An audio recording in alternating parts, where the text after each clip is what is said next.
जरा सोचिए, एक ऐसा शहर जो पूरा का पूरा सोने और जवाहरात से बना हो और फिर बस एक ही दिन में समुद्र में समा जाए। ये कहानी है भगवान कृष्ण की द्वारिका की। एक ऐसी कहानी जो हजारों सालों से इतिहास और कल्पना के बीच की लकीर को धुंधला करती आई है। तो आज हम यही पता लगाएंगे कि क्या ये सिर्फ एक कथा है या समंदर की गहराइयों में दबा हुआ एक सच।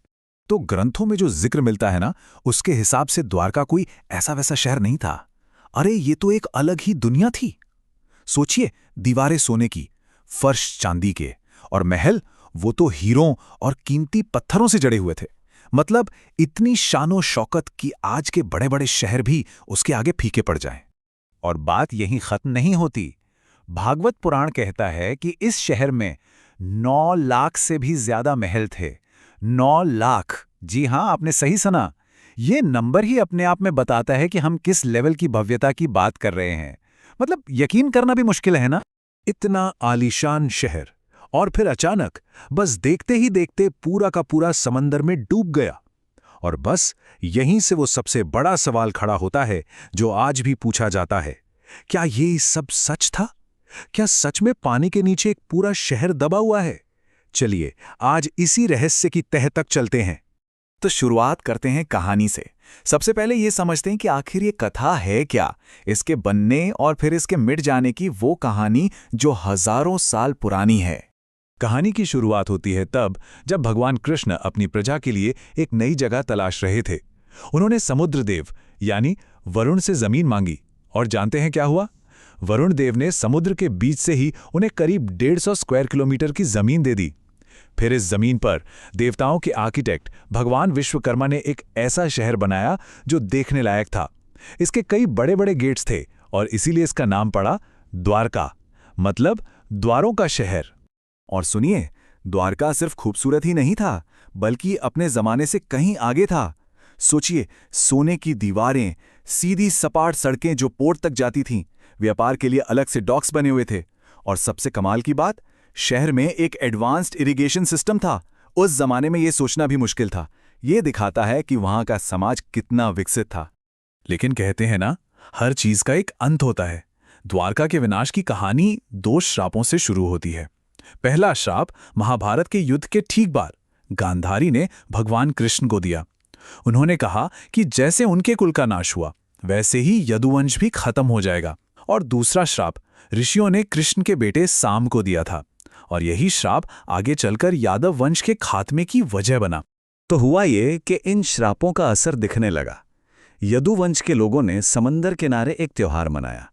वहां नशे और घमंड में चूर होकर वो आपस में ही लड़ने मरने लगे, और देखते ही देखते पूरा का पूरा वंश अपने ही हाथों खत्म हो गया।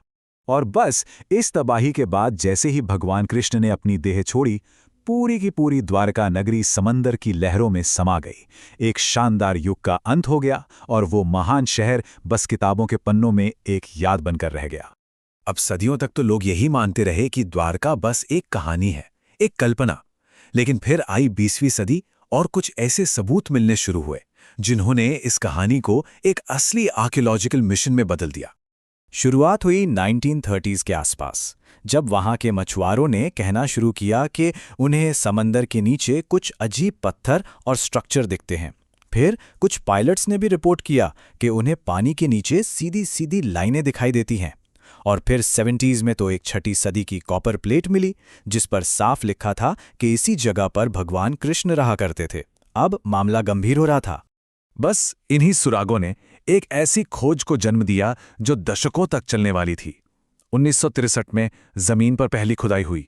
1979 में समंदर के नीचे खोज शुरू हुई, और उसके बाद तो सालों तक परत दर परत ये राज खुलता चला गया। और इस पूरी खोज का चेहरा बने भारत के सबसे पहले मरीन आर्कियोलॉजिस्ट में से एक डॉक्टर SR राव। उनकी लीडरशिप में जो अंडर वाटर मिशंस हुए, उन्होंने तो इतिहास को देखने का नजरिया ही बदल कर रख दिया। डॉक्टर राव की एक बात बहुत कमाल की थी। वो कहते थे, मैं इन्हें धार्मिक ग्रंथ नहीं बल्कि ऐतिहासिक दस्तावेज मानता हूं। उनका नजरिया एकदम साफ था। जब लोग इसे सिर्फ आस्था से जोड़ रहे थे, वो इसे इतिहास की तरह देख रहे थे।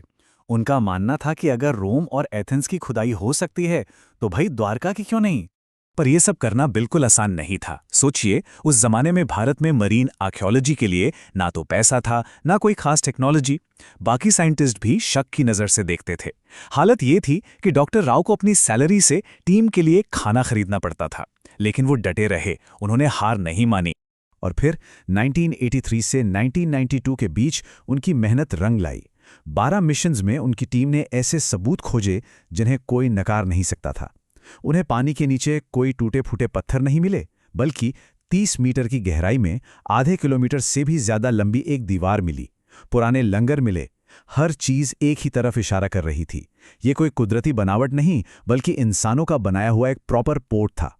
तो डॉक्टर राव ने यह तो साबित कर दिया कि द्वारका थी, लेकिन अब सवाल था कि ये कितनी पुरानी थी और ये डूबी कैसे।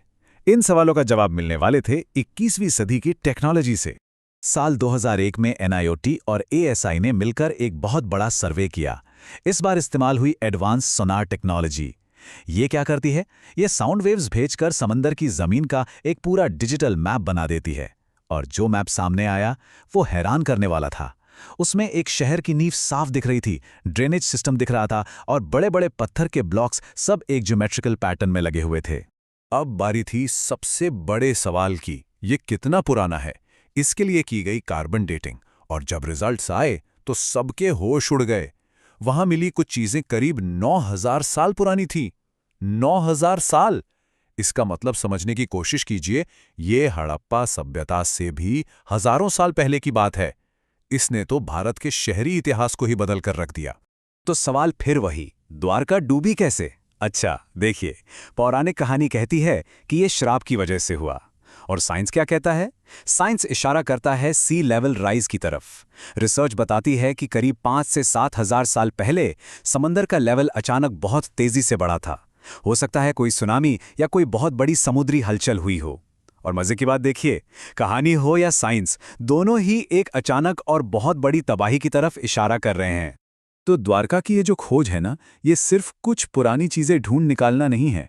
ये भारत के लिए अपनी संस्कृति और अपनी जड़ों से दोबारा जुड़ने जैसा है। एक ऐसी विरासत जो आज भी लोगों को प्रेरणा देती है। और ये मामला आज भी कितना अहम है, इसका अंदाज़ा इसी बात से लगा लीजिए कि अभी हाल ही में 25 फरवरी 2024 को प्रधानमंत्री नरेंद्र मोदी ने खुद उस जगह पर स्कूबा डाइविंग की जहां प्राचीन द्वारका के होने का यकीन है। उन्होंने समंदर की गहराइयों में जाकर मोर पंख भी अर्पित किए। ये एक तरह से इस पूरी खोज को राष्ट्रीय सम्मान देने जैसा था। तो आखिर हम द्वारका से सीखते क्या हैं? शायद सबसे बड़ी सीख यही है कि आस्था और विज्ञान जरूरी नहीं कि हमेशा एक दूसरे के खिलाफ हों। कभी-कभी ये एक ही सच तक पहुंचने के दो अलग-अलग रास्ते भी हो सकते हैं। और ये हमें ये भी याद दिलाता है कि कुछ कहानियां सिर्फ कहानियां नहीं होती, वो इतिहास होती हैं जो सही समय पर खोजे जाने का इंतजार कर रही होती हैं। द्वारका की सच्चाई ने एक दरवाज़ा खोल दिया है और एक बहुत बड़ा सवाल भी खड़ा कर दिया है। अगर ये महान शहर सच हो सकता है, तो सोचिए हमारी पुरानी कहानियों और ग्रंथों में और कितने ऐसे राज दफन होंगे जो एक दिन विज्ञान की मदद से सच साबित हो सकते हैं। लगता है कुछ कहानियां कभी मरती नहीं, बस सही वक्त का इंतजार करती हैं ताकि कोई उन्हें फिर से ढूंढ निकाले।